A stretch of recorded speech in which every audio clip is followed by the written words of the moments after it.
Good morning, everyone. Hey, are we excited about this book? I love seeing you all on a Saturday morning. Sorry, I was putting on pants. Marge told me I didn't need to. Said like, who needs pants? Come on, let's get going. We'll try something new. Pants. Just pants. It's whatever. All right. Well, thank you guys so much for being here. I knew how much I loved this book from before when I read it. And then reading it again, I'm like, oh, yeah, no, I actually love it even more than I remembered I loved it. So, just looking to see who all is here. That's wonderful. Awesome. Okay, let's jump in. We're looking at chapters 1 and 2 of 15 Invaluable Laws of Growth, the law of intentionality, and the law of awareness. Okay. I think I had the same thing happen. I'm just going to jump in a little bit before we get started, but I think I had the same thing happen was when I reopened this book, I was like, I've read it. I know, I'm not a person to reread books. I know Sheila does that. I'm like, you can read your book 5 times, but I already know what's in it. And as I opened it and I thought, I think it's been at least 3 years since I read it. And I was just like amazed at, even in these first few chapters, at how much more I took out of it now. And that's simply a reflection of personal growth. Absolutely. Good reminder to myself. It's like, no, you're not enough to not reread books. Go back through it. You know, something that I started reading, I don't know if anybody else got this. He does not waste any time smacking you upside the head. Like, and really? if you have heard him speak, he writes exactly like he speaks. You can hear him in your brain. I love that. And it's a good thing, right? There's some authors, I don't think I would want to hear their voice in my head when I'm reading them, but he speaks with such loving care and kindness. And I think that that's it too, right? Like this is a calling for him, right? I don't want to say just anybody can write a book, because like honestly, somebody could just sit down and write a book, but this is a heart calling for him to develop leaders worldwide. And when you look at his organizations and what they are doing on a global scale, it's incredible. So I want to jump right in. The law of intentionality, growth doesn't just happen. Okay. I feel like he talked about this, or maybe not, maybe it's because I listened to it on Audible. I love how he just starts to talk about, when I started my career, I was intentional about working, reaching my goals, and being successful. His only strategy was he was just going to work hard, right? And how many of us approach things where we're just like, well, I just got to roll up my sleeves and I just got to get it done, right? And even though that's a great attitude to have, because he talks about that later, sometimes you just need to start. You don't wait till you're inspired. You just do it, right? But he had no plan of personal growth. And I kind of caught myself on that too, because I was like, I'm always trying to grow. I always want to get my hands on something that's going to speak to me, that's going to bring me to that next level. You know, I have a desire for growth, but do I have a plan? Right? And that's sort of like, oh, we have to plan this? I'm not a planner. So, yeah. But I even think, like, I wonder if we would just, like, even on here, how many of us came to Plexus knowing we had to do personal growth? Not me. Right? I probably would be asked to read a book or two. Yeah. But it's just one of those things that you, well, for me, for instance, I started on the products and I thought that's all I needed, right? And then slowly as things are revealed and shown, and the more that you grow, the more you see the possibilities. So if you don't grow, you don't see what's out there, right? And so that's I think too, when you start to really dig into something like Plexus and you look at your goals and you realize, well, either I could do this the really hard way where it's like you're pulling, in my mind, it's like a gigantic metal box across concrete, right? Like that's going to be hard. And that's going to be that by sheer will, I'm going to get this done, right? Or you could have a little bit of this uncomfortable growth thing happen, and then you start to move forward in your goals, right? Like either you can do it by sheer will and it's going to be difficult and it's going to be backbreaking, laborious, you're going to be working so hard physically, or you have the personal growth side of it, you grow, and then you get to move, right? And he says, he shares that quote from James Allen that I love that I'm totally going to share somewhere else, but people are anxious to improve their circumstances but are unwilling to improve themselves. They therefore remain bound. And I'm sure that we all know of at least one person that we could say, okay, it's easier to see in other people than it is to ourselves, right? I'm sure you can see one person that you're like, wow, they need to do some changing personally. They need to do some changing in their circumstances. They're not going to move anywhere until that happens, right? Let's just talk a little bit about the fact that he saved up $799 back then, right? In 1972. Like, for personal growth that nobody did. Yes. And that's the exact same thing. Like, he must have seen the fact that he needed that. The fact that it was so important. Like, he must have been anxious to improve his circumstances. Same thing, right? Like, for sure. So the assumption gap. Assuming that I will automatically grow, a time comes when you need to stop waiting for the man you want to become and start being the man you want to be. Can we just talk about that a little bit? How often don't you see, probably every one of us here did it too, when you grow up and then there's certain hard things in life and then stories or things are shared of past experiences, childhood experiences, and then they use roadblocks. Well, I can't because this and this happened to me, or well, that's not for me because I never, and they use past circumstances again in order to not allow them to grow forward. Have you ever improved by accident? Have you ever sat and looked at the Facebook feed and looked at the diamonds, or pick it doesn't even have to be a rank, but have you ever looked at that and gone, wow, I can't wait until I'm that rank so that I can say things like that, or so that I can post that way? And I've talked about this before, that I caught myself saying those things and I thought, no, this is essentially, if we want to translate this, start being the diamond that you want to be later now. See the rank, see what you want to be in a year's time, 2 years' time, and ask yourself, what actions would that person be taking today? And how does that change what I would be doing? You're already that person. Yep. Like, that person isn't going to be someone else when you reach diamond. You are already that person. And that rank advancement is not going to just magically, they're not going to give you a magic wand and be like, poof, there you go. Now you've got a whole bunch of new inspiration. You got a whole bunch of new, like all this stuff. You have everything in you. You just need to bring it out. All right. The knowledge gap. I don't know how to grow. I like the, and this has been something that's been in front of me for quite some time. I think it started with Bob Heilig, but relates to this. If you are clear with what you want, the world responds with clarity. Mm-hmm. Bob Heilig teaches that being overwhelmed is just simply a lack of clarity. Yeah. And so often when, we feel like, there's so much going on, I'm so overwhelmed, I don't know where to start. It's just a lack of clarity. We just need to break it down, decipher a little bit. If you are clear with what you want, right?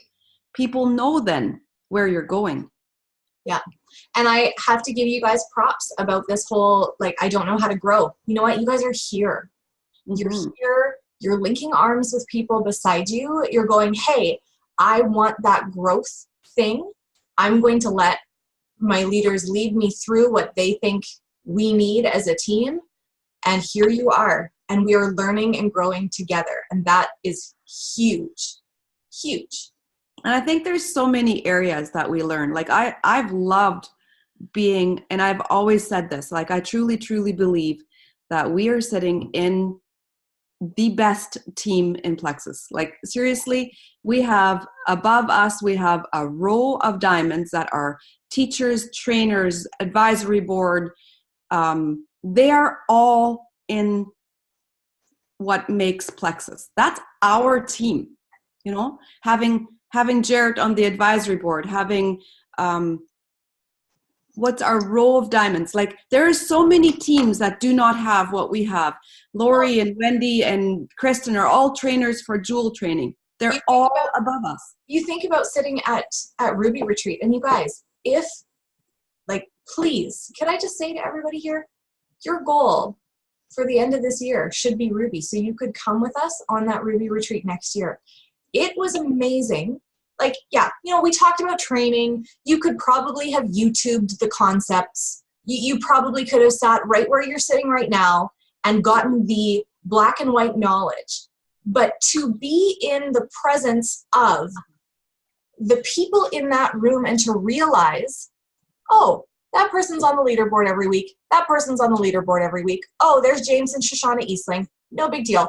Like you start to realize that in this exclusive group of people, because we're just talking Ruby and above, in this exclusive group of people, what the quality of leadership is that we have beside us and above us is just mind-blowing.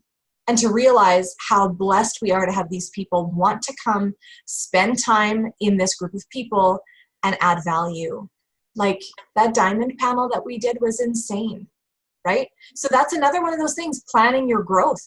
I think looking at events that will be happening, like we've got our gold retreats, we've got convention coming up, and I know a lot of you guys are coming to convention. We've got the gold retreat that's happening at the end of July, beginning of August. Like there are different things that are coming. Those are ways that you can plan your growth. And by committing to those things, growing alongside of the calendar, right? The 5 areas, sorry, go ahead.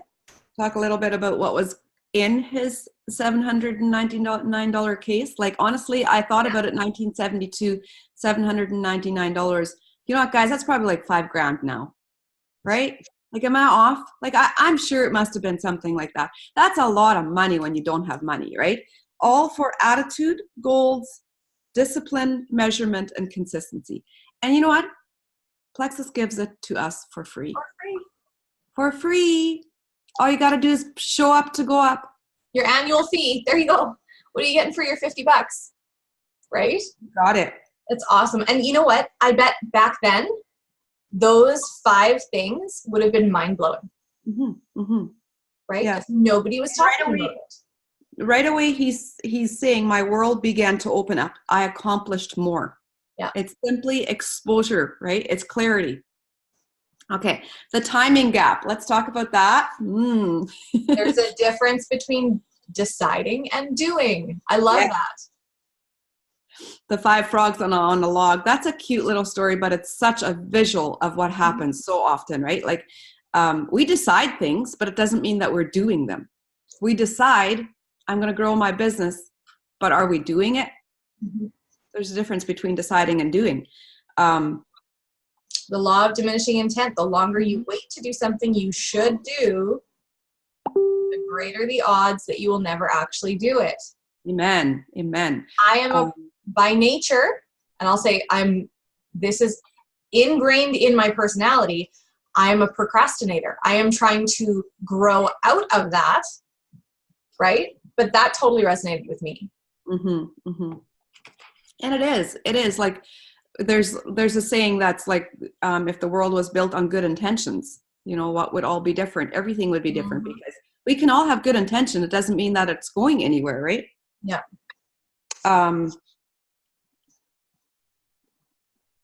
I love this. If we're over on page 6, oh gosh, we're only on page 6.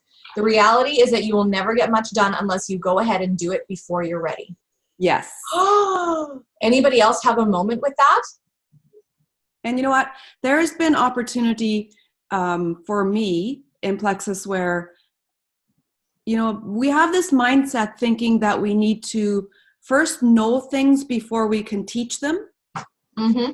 And Kristen is hugely known for, if you ask her a question and if she realizes that this is something that you're not aware of, I have like really annoying hair in my eyes. I can hardly think of what I want to talk about. I think you and I are doing the same thing. It's like that same side that you're going, what happened overnight?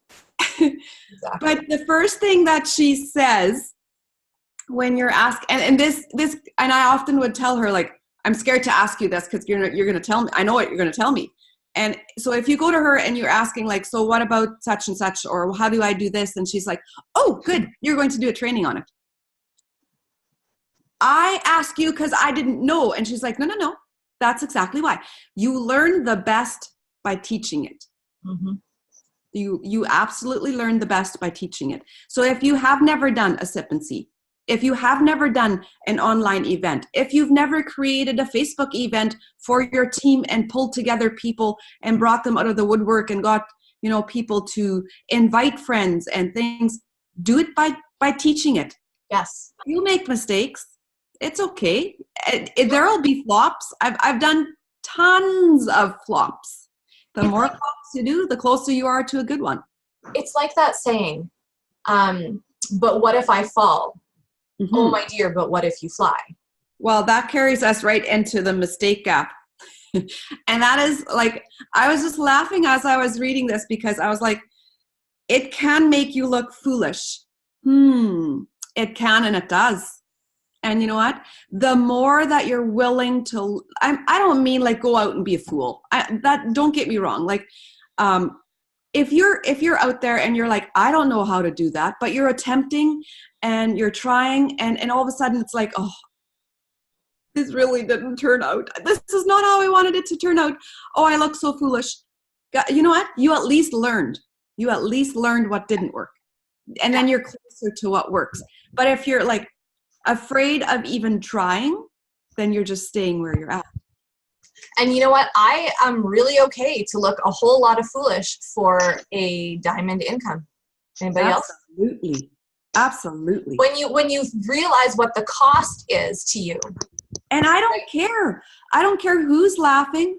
I don't care who's thinking that you look like a fool. You know what? You're growing more than what they are. Can I just say, there are people who have done stupider things for less.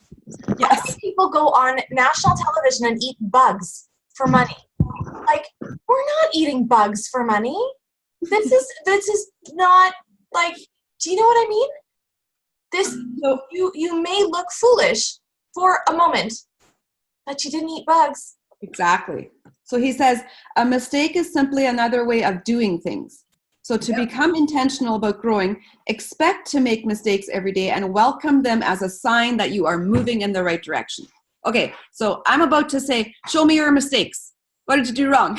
Because you're going to be pushing yourself forward. And if you are pushing yourself forward, you're going to be making mistakes. Mm-hmm. And you're going to do that. You're going to botch up that three-way chat, and you're going to lose that wonderful prospect that you really wanted. They'll probably be back, you know, and you will have learned. And this comes straight into the perfection gap, right? You do not need to be perfect. I have been called the discouraged perfectionist. It's, you know, we get wrapped up in that perfection, like, oh, give me the verbiage. No, be you. Just talk. Yes. Be passionate, have conviction in your soul, and be willing to move your mouth. Someone gave me the analogy one time about, so when you're driving in your car during the day and it's sunlight and you can see everything and you're like, oh, okay, yeah, we're going there. And then we're going there. That's that exit sign. That's where we're going. And you're like confident of your destination. And then you get in your car and there's no street lights. There's no nothing. All you have is your headlights. So you can only see as far as what your headlights allow you to see. That's where you're going, is as far as what your headlights are taking you, as what they're allowing you to see. You know what? You're still going somewhere. Use headlights. You're still going somewhere. Yeah. Absolutely. You don't have to see the whole picture. You don't have to be, making sure that you're going to do everything perfect before you do something. Use headlights and then move on. It'll still take you somewhere. Okay. Here's the smacky one, the inspiration gap. Sorry. Good morning. Forget motivation and just do it. Yes. Motivation is like love and happiness. It's a byproduct. Psychologist Jerome Bruner says you're more likely to act yourself into feeling than feel yourself into acting. Acting. Amen. We have one of these professions, you guys, where you decide what's going to happen today. My husband's a police officer. I've said to him before, I'm like, you go to work and you're like, yeah, I don't know how much I really feel like doing things today. Somebody walks into the office and they've robbed a bank. Well, there you go. Or somebody speeds. You don't need to be motivated for that person to speed. They're just going to do it. I'm not discounting his job, but if I don't decide that I'm going to do something today, I'm not going to do something, right? There's a decision over motivation. You need to decide to be motivated and figure out how you get there too. If you need that playlist going on in the background when you're doing your IPA, if you need your floors washed before you can sit down in your chair, wash the floors the night before so that you're set to go. Okay, others are better than I am, the comparison gap. I had this concept last night. Did I write it down? Because it was actually kind of smart. Hold on, I got to think about it for a second. You go. Okay. This is something that is, well, it's everywhere. But if you allow it to get you down in plexus, you're going to stay exactly where you are. Because literally, comparison is the thief of joy, and it will rob you of any inspiration, motivation, decision. You're always going to be looking at someone that's better than you. You're always going to be trying to be someone that is not you.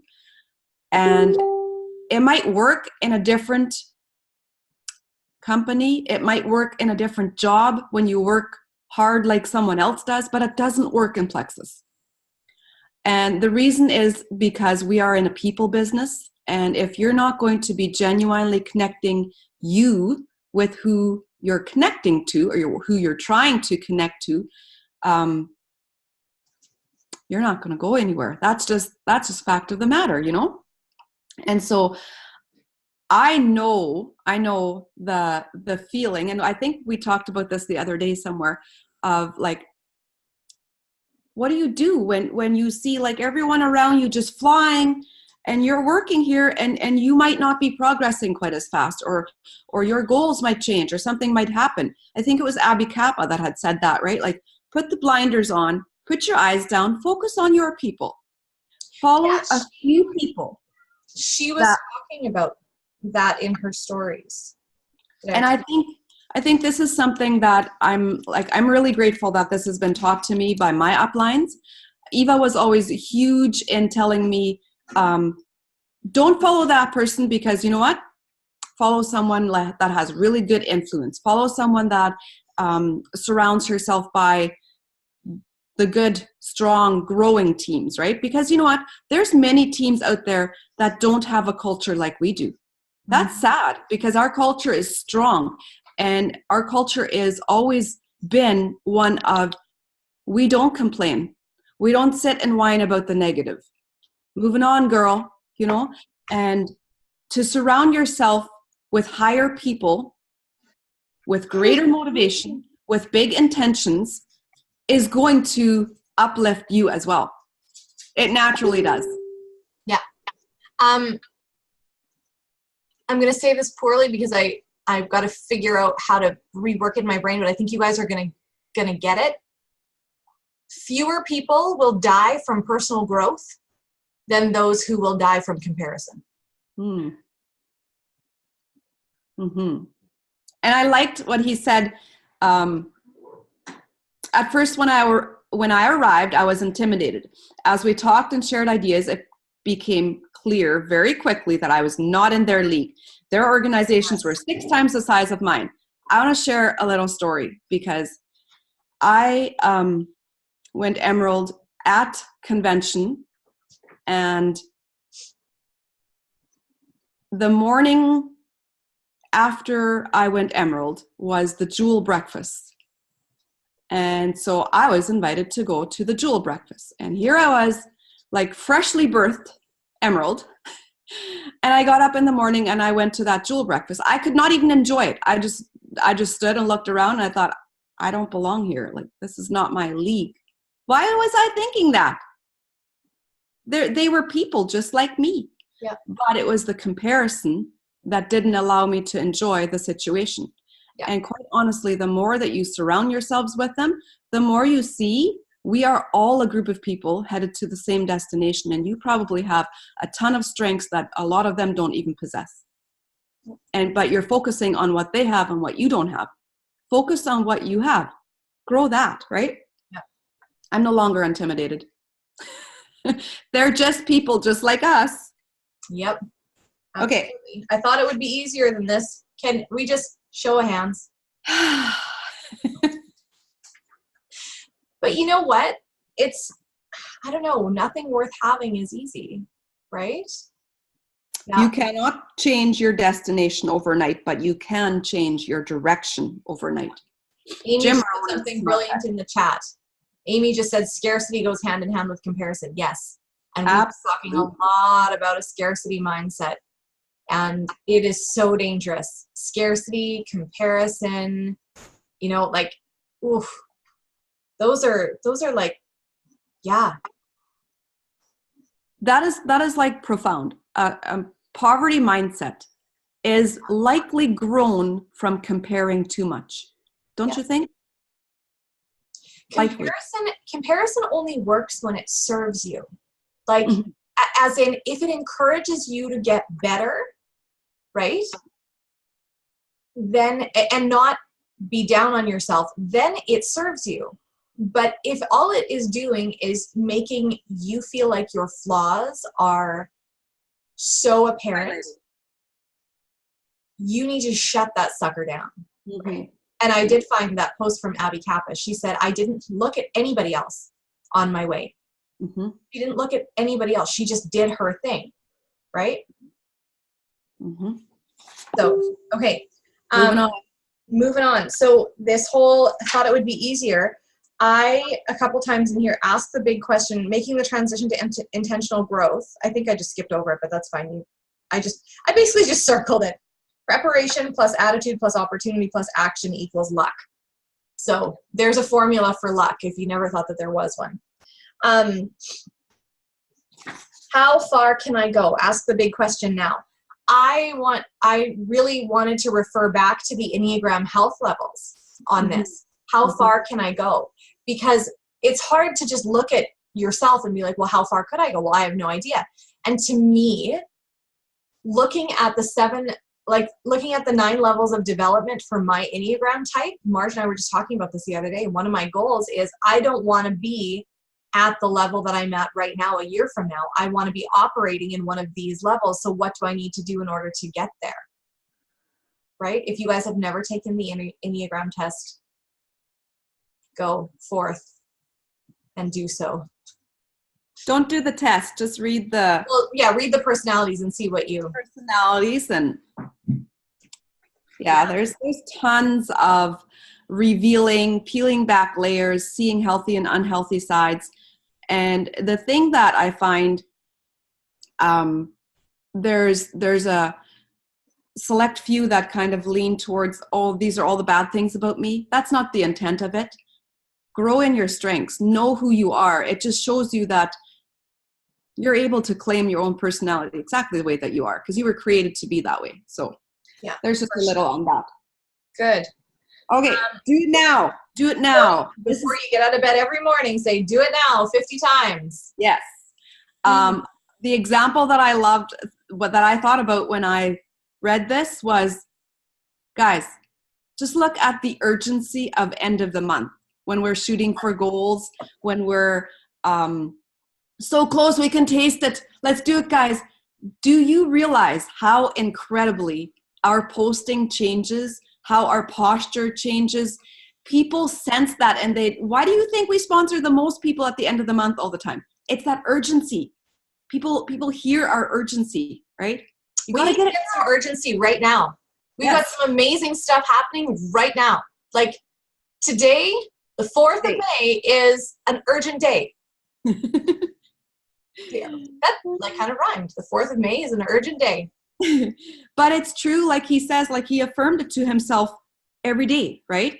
And because of that, he was training his brain to think about the sense of urgency. Yes. About the sense of urgency. Mm-hmm. Later is one of those dream killers. Yes. Mm-hmm. The greatest danger you face in this moment is the idea that you will make intentional growth a priority later. Mm-hmm. Later is just the killer, right? Absolutely. So I just want to pause for just a quick second and get you guys to just take a quick note if you haven't done this. On page 12, face the fear factor. Marge and I have been talking a lot about fear, a lot about like that kind of stuff in the last couple weeks. I want you guys, like, I know that this is going backwards. We're not like homework forward, but this would be a homework thing that I would strongly suggest for you guys. Take some time and figure out what your fears are and write them out. I put mine on a sticky note and I stuck it in the book. And so now I need to turn those fears around, right? He's talking about which one of the fears impacts you the most. Maybe it's something different. Maybe you expand on the fear of failure a little bit. Like, what does that look like for you? And then we need to do something with that fear, right? Like he says, which emotion will I allow to be stronger? If you're afraid of one thing, how can you switch that fear around as an affirmation in your life so that it's no longer something? I think as soon as we start speaking our fears into the light, they're not shrouded in darkness anymore, and they don't need to be something that we're afraid of, right? We can pull them out, give them a name, and work on them instead of just leaving them in the corner to terrify us. And then there again, we go with sometimes that fear just stems from a lack of clarity. It's just a lack of understanding. It's just a lack of not quite knowing where we're going. I like how Preston Pugmire says, a belief is simply a thought that you have thought often enough that it became a belief. Mm-hmm. And so if you have instilled this fear over and over in your brain because of what you didn't know, maybe it was a lack of clarity, maybe it was something that you thought possibly could happen, but maybe it never did happen. You know, I don't know what the percentages would be, but the fact of the matter is, like, tons of those fears that we think and believe, probably likely 99% of the time will never happen in reality, right? It's just something that we have affirmed to ourselves over and over. And so that's the wall that your brain is coming up on. That's every time you try moving forward in action, boom, there's that fear again. Why? It's because you have affirmed it over and over to yourself. So now we need to back up and say, why is it there? Why is it holding me back? It's probably a lack of clarity. I agree with that completely. I had fears that were buried in me that I didn't know existed. And you would have asked me if I was afraid of something. I would have said, no, I'm fearless. Are you kidding me? Like, show me the lion. Let's go. Like, I'm ready. I will do anything, right? But it took a level of personal growth in order for me to peel back those things and be like, wait a second. It's interesting. Yeah, it's interesting, like we talked about yesterday. Probably a year or two ago, we had not achieved this level of personal growth yet. And so we didn't even recognize those fears. And so as you're growing, you're coming up on different fears that you're not quite understanding why they're even there. It's because you're pushing forward. You've never been there before. Yep. And you got to be ready for it, because you know that in a year from now, there's going to be new ones that you're like, whoa, that has been there for a while. How did I not see that one hanging in the closet? Because I've been looking. Right? I like how he says, which emotion will I allow to be stronger? Your answer is important because the stronger emotion wins. I want to encourage you to feed your faith and starve your fear. Yep. That is key action right there. And you know what takes putting on some big girl panties? And you know, it takes being aware of your thought process. Like, listen to your thoughts. Why are you thinking those things? So when you're watching something and subconsciously we think things that we're often not even aware of why. But when you teach yourself to be aware of your thoughts and you teach yourself to think, where'd that come from? What? So you're watching a beautiful diamond do some training and you're like, no, I can't do that. I wouldn't do it. I wouldn't post like that. Why is she? No, she can do that. I can't. Why are you thinking that? Because you're telling yourself that. Because there must be a fear rooted in you somewhere that you think that you cannot do what she's doing. I loved what James Easling said on our Diamond panel. Someone asked him about, he was the man of the Plexus family that started, right? Shoshana was too sick to start. And they wouldn't have had to start the business, but they needed it. And so someone asked him, what made you step out as a man to build this business? And then he kind of, many of you probably don't know James, but I don't think he's ever raised his voice in his life. And he's just like, looks like this really calm, mediocre guy and totally different person. He is like, go hard all the time, but he's a really calm exterior, right? And he kind of looked around the room and he said, well, it had already been done. Of course it had. Mm-hmm. Other people had done it, so he knew he could do it. And he did. He grew their team to like past Emerald before Shoshana was even well enough to start helping. That was by himself, right? So it was not listening to those fears. It was like, it's been done. I can do it. Feed your faith. Absolutely. Okay, so a change from accidental to intentional growth. Yeah. I can see that in my own journey where there's a shift from, it's going from being reactive to being proactive. Right? And then I liked how he has the accidental growth and the intentional growth lists on the top of page 13. And I actually highlighted some on the intentional growth, 3 things that I felt like I needed to work on.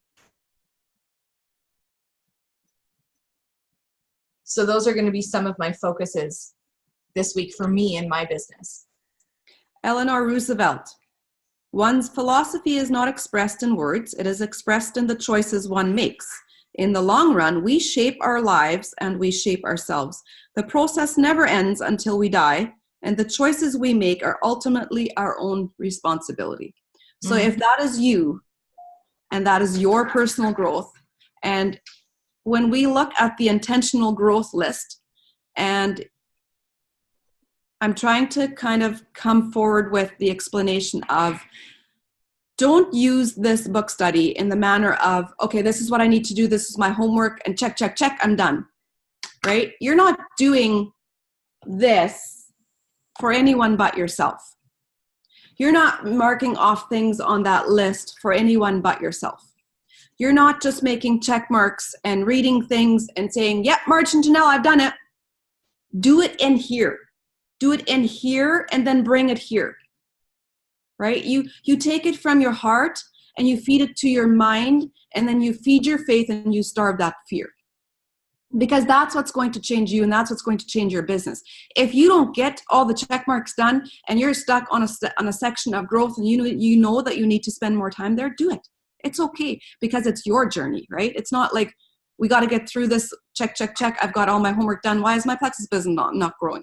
It's you that you're growing and it'll be on your own pace. Yeah. Just had to get that out there because I know I've stayed at places often. Yeah. And top of 15, make an appointment with yourself for personal growth every day, 5 days a week, 50 weeks a year. I like Kristen's method. She always says, just as easy to not read 10 pages a day as it is to do it. 10 pages a day. Anyone can do 10 pages a day, right? Like quickly sit down, 10 minutes. Keep your book in the bathroom. We're all regular. Leave the phone outside, put the book by the potty. You can do it.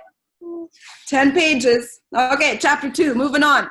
Yeah, and I think we can move past, I think the first thing that can we go to page 19? Or do you have anything that you want to stop at? The sense of direction a little bit on page 17. Okay. To grow, you must know yourself, your strengths and weaknesses, your interests and opportunities. You must be able to gauge not only where you've been, but also where you are now. And this is something, do not get stuck on your weaknesses, please. Consider those weaknesses opportunities to grow, and don't sit there and feed those weaknesses. Look at your strengths, feed your strengths, and that will make your weaknesses diminish completely. That was pretty much it on that. Well, and I hit this a couple times during this chapter, so I mean that's good that we're clipping. But I like this. Page 19, there are many voices of counsel, but few voices of vision. And then my question is, who do you surround yourself with? How do you feel after being with them? Yes. Are you surrounding yourself with people who are voices of vision or not? Now, I get it. Sometimes our families aren't on the same journey as we are. And I'm not ever saying that you can't help other people to get to be where you are, but you need to have a couple voices of clarity and vision in your life, right? It's just people who can add value to you. You need to find those people and make those people your people. It's the same thing as who do we sponsor, right? It's easier to reach down than to reach up as far as personal growth goes. We get scared of reaching to people who are big personalities, who have big leadership growth. Like we are afraid to reach those people, but those are the people that we need to come alongside us and to run this business, instead of hauling people along who have never done anything personal growth-ish, have never thought that they needed to have, right? Like, so you can't make those relationships, but you need the other. Yes. If you guys have read 5 Levels of Leadership, same author, John Maxwell, yes, you will understand at the level that you may be at that you will likely always sponsor someone that is under your level. It's quite hard to go and sponsor a bunch of people that are above your level, because you're likely not going to be speaking their language, right? And so in order to grow our teams with strong, influential leaders, we have to grow ourselves and to lift that lid above ourselves in order to be able to allow people to see that we are able to bring them alongside, right? But I liked, several thoughts. Years ago, we did a study, and he was like an old 88-year-old, such an interesting speaker.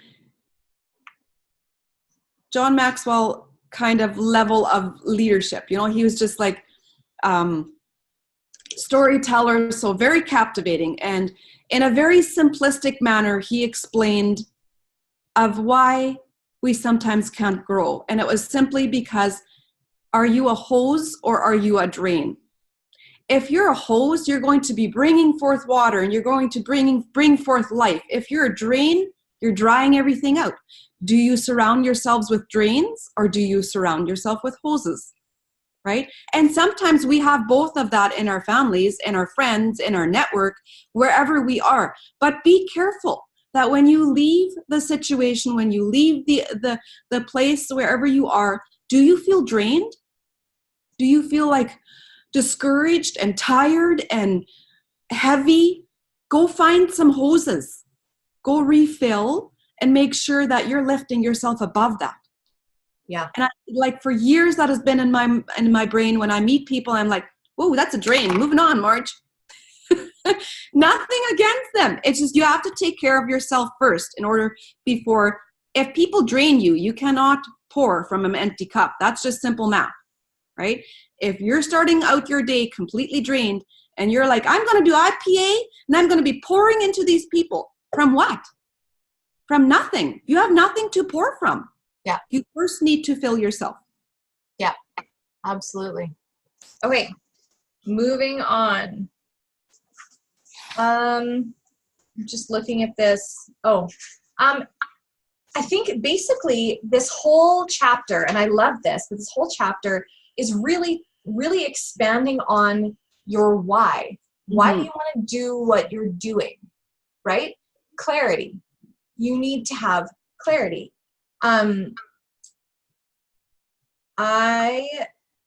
Number 2, what would you like to do? And this is, I just want to encourage you guys on this. This is like, I don't know. I have never been exposed to another, I have some history in network marketing. I've never been exposed to another network marketing company where the end result was bigger than the company. Why, or what would you like to do? And I wrote beside it, Plexus as a vehicle, not as an end result. I was just going to use the same analogy. Same analogy. Somebody asked me, I went for coffee last week with like a ridiculous number of people. My personality got peopled out, and that is saying something. And she said to me, she's like, so there's all this money. How do you keep from being money hungry with this? And I was like, oh, girlfriend, can I tell you? Can I tell you what those dollars buy? Those dollars buy land and build houses and take kids off the street and give them an education and clothe them and show them Jesus. That's what those dollars do. Or those dollars build water wells, or those dollars put kids in music camps, or like, if we have this scarcity mindset, again, we're going to make too much money and people are going to think that we're selfish. And here's one we got stuck with. Do we really want to be pulling up to church in a Lexus? Because what will people think? I don't give a rip what people think. You know what people are going to think? If people are going to think whatever they want to think, if they want to come talk to me, I'll be like, that's a free car. I don't care what it says on the back. I'd be just as happy with a free Dodge Grand Caravan. I'm totally fine with it. I drive it because it's free. And what people don't see, what people will never see, is exactly that. They'll never see, I'm talking about people that are not in Plexus, right? People won't see that Thrive mission in Thailand taking children off the streets. But we're not supposed to have all of our good works out there for everyone to see. I think I would much rather be like, y'all don't even know. Right? Like, yeah, go ahead. Judge. Go for it. But I think in our mindset, if we that are in here, if we know that, and I just recently someone shared this with me and I was like, oh, that's profound. To me it was. If we know that and we sit idly and not really build our business and not really search for a focus of where we would feel led to grow and to help others. This is classic of what Alec always says, if you're blessed, be a blessing. They never intended all the money to stay in Plexus. They intended it to be a vehicle that brings you forth. And I even think of the little things. I keep coming back to the details that in the event that we did a couple weeks ago, $500 a month can improve 50% of marriages. Guys, that's crazy. That is crazy. That's like building the next generation because they had a mom and dad that were a little bit less stressed, right? And then going forward, and even if we don't have a massive mission that we're planning on building, that we're, being Celeste Gwen in, we don't need to. It's like Janelle says, those little things, they matter.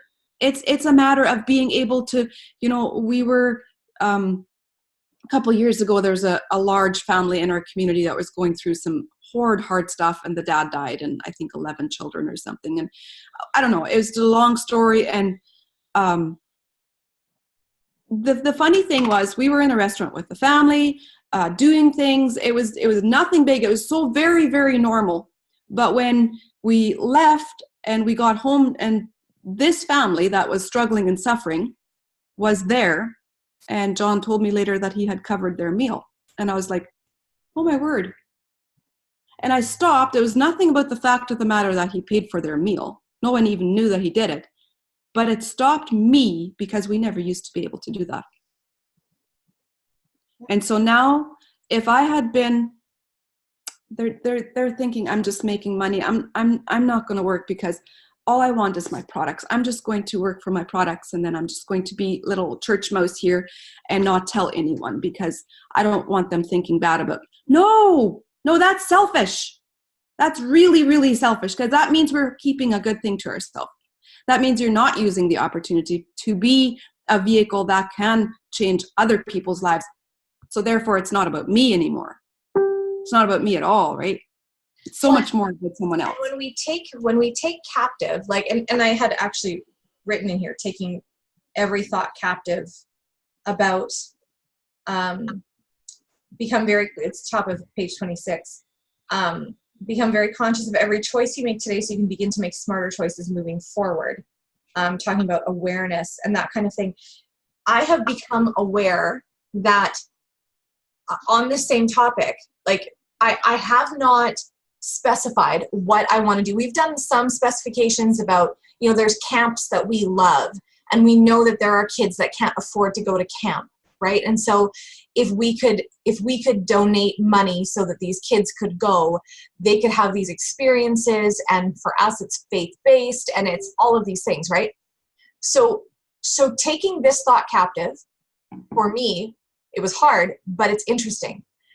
If I decide to not show up, if I decide to not open my mouth, if I make these decisions to not do my business, steward my business to the best of my ability, I am telling that child, either whether it is a child in Indonesia that we are going to take off the street and rescue from sex slavery, or we are going to send somebody somewhere to camp for the first time they're going to hear about Jesus, or maybe they're going to get out of an abusive situation for a week or whatever, I am telling that child, I'm sorry, you need to wait for another day.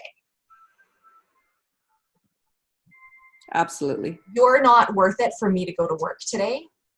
So you are deferred this blessing that I have. It's here.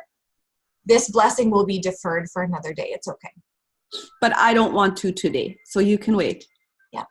Ouch. When we start to realize the magnitude of what we have in our hands, and maybe that's a little bit too far for some of you guys, but when your belief grows, this is so far beyond a bottle of pills that are going to give me some energy today. It's not about this. It's about the vehicle. And then he talks about, let's take it a little bit into the breaking it down and making it clear. He talks about there's a big difference between having a dream that propels you to achieve and pulling an idea out of thin air that has no connection with who you are and what you can do. I feel so strongly about helping people with this problem that he wrote a book about it, right? Mm-hmm. So don't just pull a dream out of the hat and say, oh, I'm going to go build 10 orphanages. How can I sponsor one person today? Right? It's got to be who you are. It's got to be knowing, like he says, like, do you know the difference between what you want and what you're good at? Work from who you are, build on who you are. It's all about growing yourself, and the people will come, right? Yeah. He's just such a smart person. I know. Okay, not where are we? Because I skipped a bunch. I think we're good there. You cannot win if you don't begin, obviously. Another book of his that he mentions in here that is amazing, The 21 Irrefutable Laws of Leadership. Love that book. This I thought was really interesting. Top of 27, you should track every action that pertains to an area where you want to see improvement. Simply carry around a small notebook, something you'll keep in your pocket or purse at all times, and a writing instrument. You're going to write it all down every day without fail, no excuses, no exceptions. as if Big Brother's watching. It doesn't sound like much fun writing down things on a piece of paper, but tracking my progress and missteps is one of the reasons I've accumulated the success I have. You had to write down every time you, okay. What if food was your big thing? I'm just gonna, right? And every time you ate something you knew you were not supposed to, you went to the cupboard and you grabbed some chocolate chips, you had to write it down for a record. Do you think you'd stop it? It's all the stuff that we do in secret that keeps us back from pushing forward to doing the things that we need to do. And then let's talk a little bit about, do you know people who do what you'd like to do? There we go, following those strong influences again, right? Who are you surrounding yourself with? Who are we surrounding ourselves with? Are you a drain or are you a hose? I laugh every time you say that. It's such a great analogy, but I just want to be like, don't be a hoser. No. It's such a simple thing. And you know what? It's funny because I'm extremely visual. I've always been visual. If I have a little bit of a harder time grabbing a concept, I have to read words in order to comprehend. Like if someone reads something to me, I'm like, give me that book. I want to see the words, right? You learn how you comprehend, and that's my way, but I'm also extremely visual. And so every time that I've been like in situations of where there was more drains than hoses, I'm literally looking at that person and thinking, because that's what it feels like. You can literally feel yourself being drained in their presence, you know? And it's being self-aware and understanding that my personal growth is very important to my well-being in here. And if I'm going to keep growing, I'm not going to keep allowing someone to be a hole in my bucket. If I allow them to be a hole in my bucket, I can be a hose all day long, but whoosh, it's still going out in the bottom, right? Yeah. Plug the hole. And here's another thing, you guys. Maybe you find yourself in a situation where you don't have a whole lot of hoses in your community. Maybe, like, I know some of you guys live in really, really small places, and when we are segregated like that, oftentimes it's difficult to change your circle of influence. Welcome to the internet, people. You have a list on the top of page 28 of the people that he looked to in order to grow, in order to feed into him. So maybe you don't have those people in your community. Maybe you are championing a new idea and a new attitude. It's okay. There are people that can fill you. And we've got this, right? I was just going to say, Facebook. I was just going to say, the fact that you're here means you have plexus culture, and it means that you have plexus sidelines, and there's a whole bunch of hoses in here. Lots and lots of hoses in here. And we have tons and tons of hoses above us, surrounding us, backing us up. That in itself is going to grow you guys. Absolutely. And you know, I've gotten the feedback. I've gotten the flack that, online friends aren't real friends. Honey, I have hugged the necks of many, many of these women that are very, very real friends to me. Thank you very much. And they might be online connecting with me, and we see each other possibly maybe once or twice a year. But they are a lot more real than a drain that shows up at your door every day. And that doesn't open their mind to personal growth and to be able to be servant to others. And can I just say that relationships are a darn good carrot. Yeah. Like, if you're like, you know what, I need to make it to this so that I can go see my friends, right? Like, it's not even just, here's the level of success my business is going to be at. It's like, no, all my friends are going to be here. So I need to work my tuchus off so that I can go hang out with these people that I love. Like, absolutely. Yeah. Okay. So we're talking about. I want to talk a little bit about top of page 29. Yeah, no, and that's where I'm going too. Go. Okay. You go. Being mentored by someone who is successful in your area of interest has great value. And I will discuss it more thoroughly in whatever the next chapter there. However, I pause to give you advice as you approach a mentor. If you find a potential mentor, know that the following are your responsibility. Yes. Your responsibility. Like, you got to bring something to the table too, guys. Possess a teachable spirit. So if someone is telling you, have you ever read personal growth books? And you're like, I don't need to read books. Always be prepared for the time that you get with your mentor. Oh, you show up late. So bad. You're stealing someone else's time. Sorry, but you are. set the agenda by asking great questions. So when your mentor is giving you stuff and says, do you have any questions? You're like, no. You got to bring something to the table. You got to bring your own will and your own intentions, you know, to be able to feed yourself, to grow yourself. And so I have had opportunities to do, to be in situations like this where people that I thought were incredible mentors. And sometimes it's like a little bit overwhelming to be put on the spot in front of them, you know.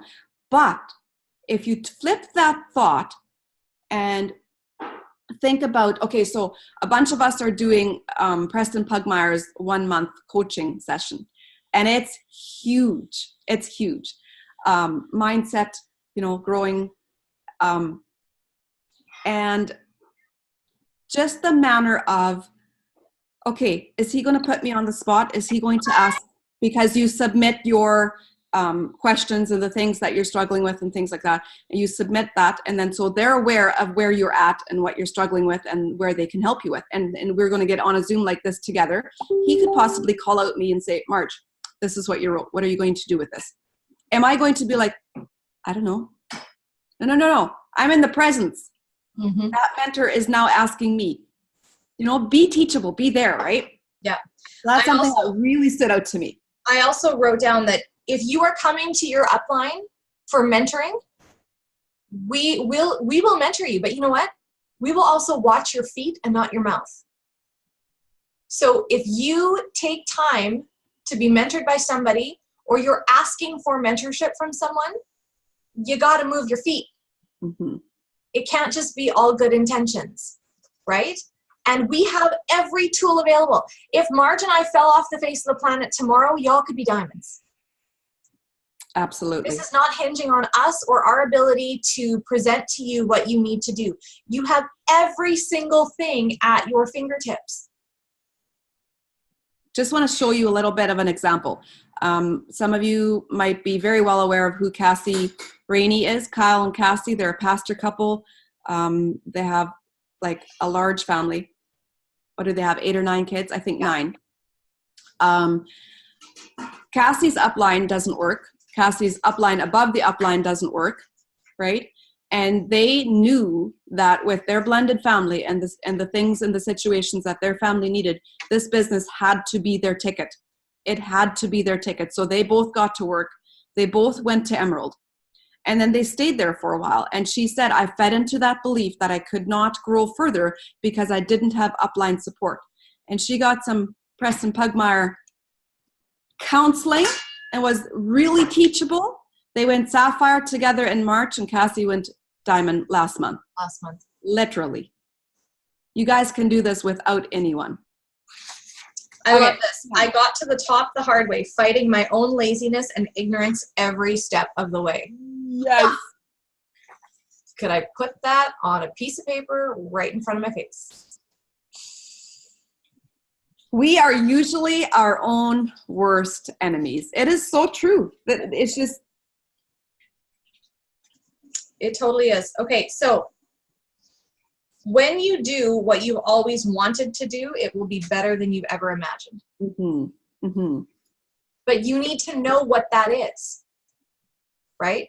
And, you know, maybe you wrote out your why a long time ago. Maybe things have changed. Maybe you never thought it was important to write out your why, and you're like, oh, no, I know. But do you really dissect that? Figure out what is it that drives you? What is the end result? And it's not necessarily that you have to lay out the details and this is what I want, this is what needs to, you got to step out in faith, right? Point yourself in that destination, like he says, in that direction, and then know that this is where you're going. I like what he says in the bottom of 31. Most of the accomplishments I've achieved in life, I began to attempt before I was really ready. Sometimes we're not ready to go anywhere, right? Like, but you got to point yourself in that direction already. Yep. Yeah, and obviously it's worked out well for him, right? People say there are 2 great days in a person's life. I love this. Is before. I've heard him say it. I think he actually said this when he was at Leaders Retreat. The day you were born and the day you discover why. I want to encourage you to seek what you were put on this earth to do, then pursue it with all your effort. And you know what? Passion trumps everything. Yeah. Passion creates urgency. Passion, when it's such a natural direction that you know that this is what you are here for, people automatically are like drawn to it. You're like a magnet. You're like a magnet. And I just want to be weird, totally weird for a second. I feel like, okay, for those of you guys that don't know me, can you just love me anyway? I feel like somebody in here is saying, but I'm just so busy.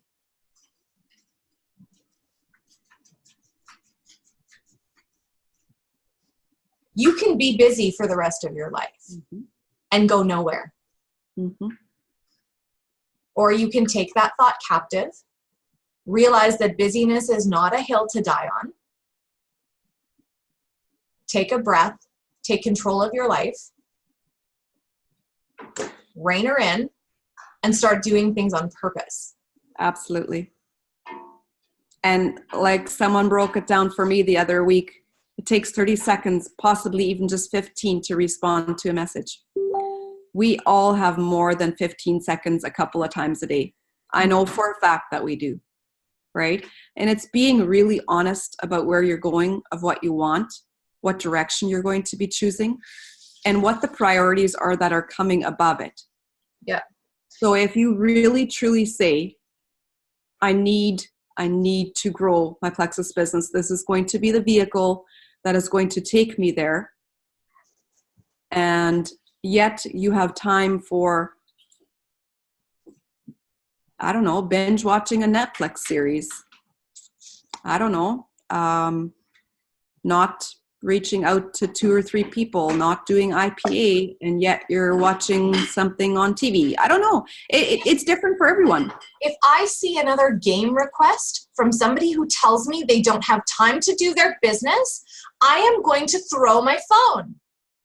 Oh my word. Priorities, people. So on page 34, answer the questions. I also really, really like, what price are you willing to pay?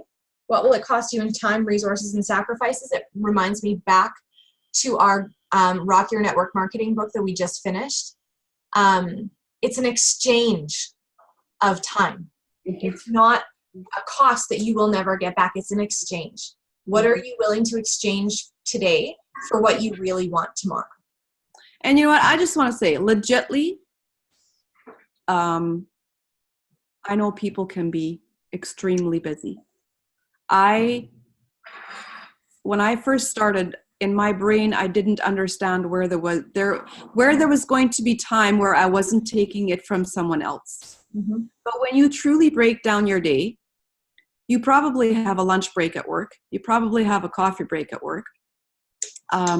You're probably in bed on your phone a while before you fall asleep. Add up those minutes, you will be amazed at what time you have gathered throughout adding up those minutes.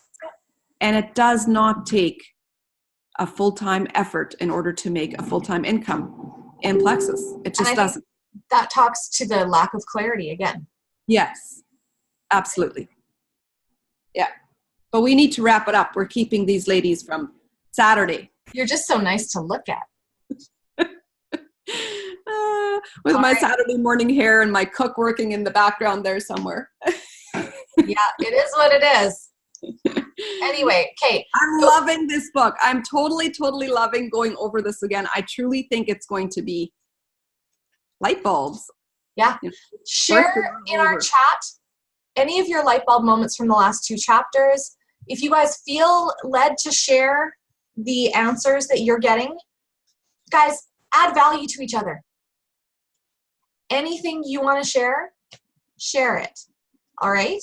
Okay. Thank you guys so much for joining us today. Next 2 chapters next week, unless you hear otherwise. How's that? Sounds good to me. Thanks, guys. Thank you, everyone.